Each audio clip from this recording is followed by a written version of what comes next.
Well, morning folks. Today we got something real special coming up. We're going to be putting a Baker 6-speed overdrive transmission in this bike. We're going to clean this transmission out, take the old shifter ball out, pound out the old bearings, and clean up some of the steel from where this one blew up. The main shaft on this one split in half, and yeah, I've made a mess of things. If you've never done one of these transmission installs before, make sure you read the instructions. It never hurts to read the instructions. And if you ever have questions, give me a shout. I don't mind answering questions anytime. This is how your Baker 6-speed overdrive transmission kit comes in the box.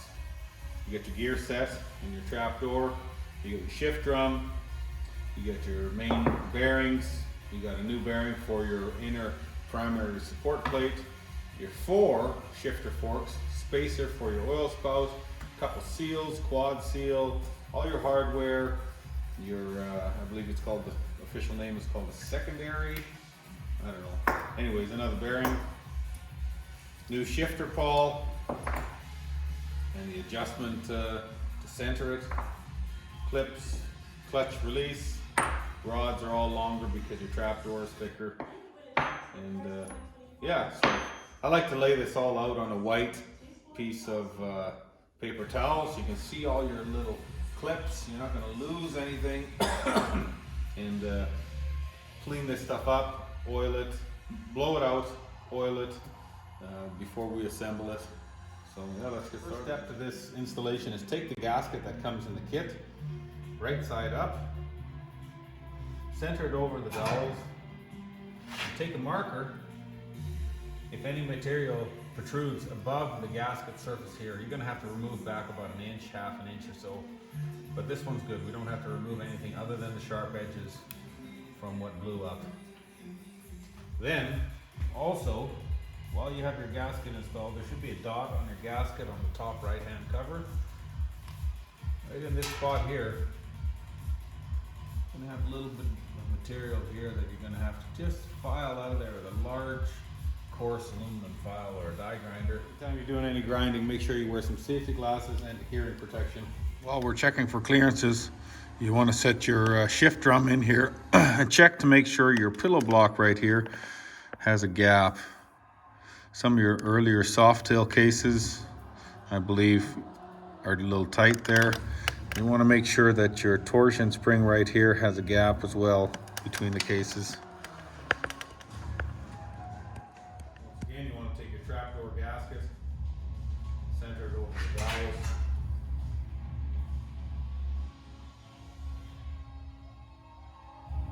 You want to look here for your primary rod for your shifter fork, the boss here. You want to make sure that it doesn't stick past the gasket. If it doesn't, you're good. Next step will be the main drive gear bearing. We're going to be installing that.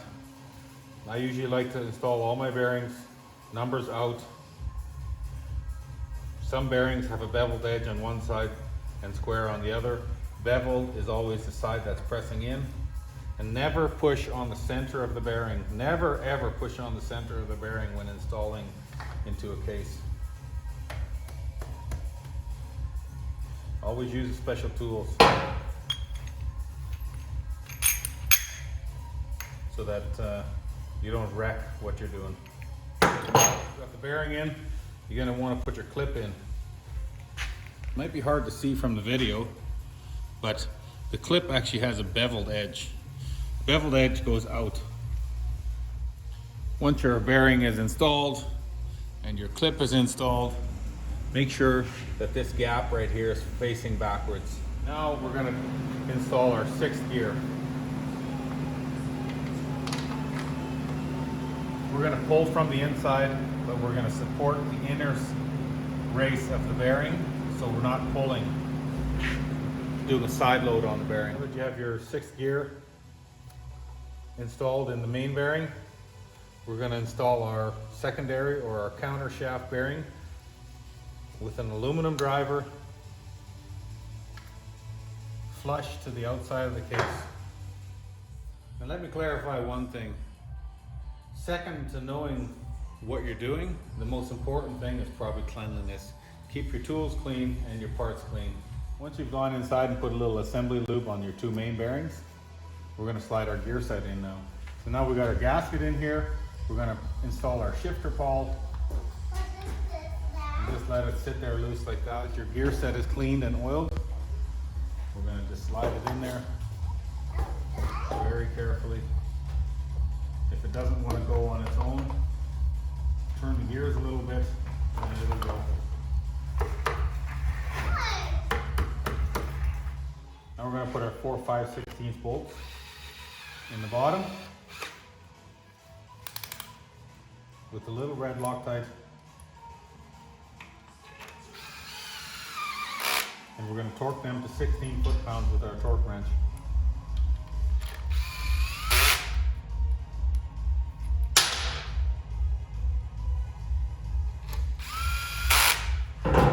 Put our two 1/4 inch by 1.5 inch socket head screws in the top, torque them to 9 foot-pounds. We're going to install our first shift fork, slide our rod through a little bit. Now we're going to install shift fork number 4. Then we're going to install shift fork number 3. Slide the rod through a little more. And we're going to install shift fork number 2. Once you've done that, you can finish sliding your shift fork rod all the way through. Now we're going to pull this set screw out. This rod here that holds this fork in place is in the freezer right now, cooling off. We put it in the freezer so that it gets smaller, because when something cools off it shrinks. That way it'll pound in there nicer. Now what we're going to do is put the seal in here with the shift pawl, and we're going to put the main drive seal in. I'm going to wrap a little masking tape around the splines before you slide your seal in. Why? That is done so that you don't cut the lip of the seal with the sharp splines. Carefully slide it on. Then you're going to get a socket, a deep socket, and tap it on there, or push it in with your fingers. Then you're going to slide your washer over top. Put your retaining clip in. Retaining clip is really small, so you don't want to open up more than you need to. If you open it up too much, you're going to twist it. And before you put your main drive race on and seal, you want to make sure you put your square quad seal on there. And then you're going to slide your seal and your race on as one piece. That'll help. Sometimes if you put your seal in and then your race, it's almost impossible to get that seal in there without folding the lip on that seal over. Same thing with our 5th gear seal. I guess you'd call it a 6th gear seal now. Put some masking tape over those splines. Carefully slide it in. Got a special piece of pipe I've machined for neck bearings. Also works for this seal. Lightly tap it in place. Your speed sensor no longer goes in the case. It now goes in the trap door. Bert includes a really nice cap that you install in your case, and then move your speed sensor over to here. This speed sensor here, you can see, took a pretty good hit when the tranny came apart. We've got a new speed sensor we're going to be installing in here. And because we've changed this thing from a 5-speed to a 6-speed, you're also going to need a calibrator from either Dakota Digital or from Baker, which plugs in piggyback on your speed sensor. Now that you've got your shaft out of the freezer, we're going to run that in there. And that went in real nice. Then you want to put that set screw in there with a little Loctite. Tighten it to 4 foot-pounds. There we go. That's probably about right.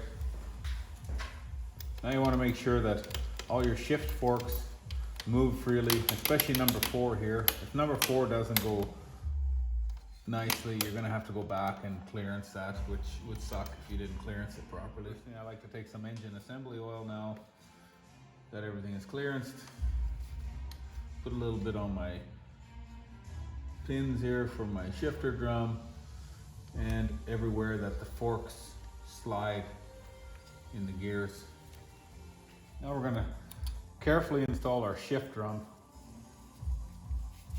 You're gonna want to lift up the arm on your shift pawl and slide this drum in there carefully, making sure that all the pins from your forks fit into the grooves of your drum. Then you're going to want to put your retaining screws for your, I guess you'd call them the pillow blocks for your shift drum. Put a little Loctite on them and run all 4 screws in slowly, maybe 50 inch-pounds and then 110 inch-pounds. So now we're going to do a shifter pawl adjustment. The Baker 6-speed has an eccentric screw for the shifter pawl adjustment, just like 99 and older 5-speeds. When you thread this in, you want to make sure it doesn't touch the arm, and the nipple has to be not on the bottom but at the top, and the transmission has to be in 3rd gear to adjust this. You can see, if you look at the shifter pawl here, by turning this, how it moves it back and forth.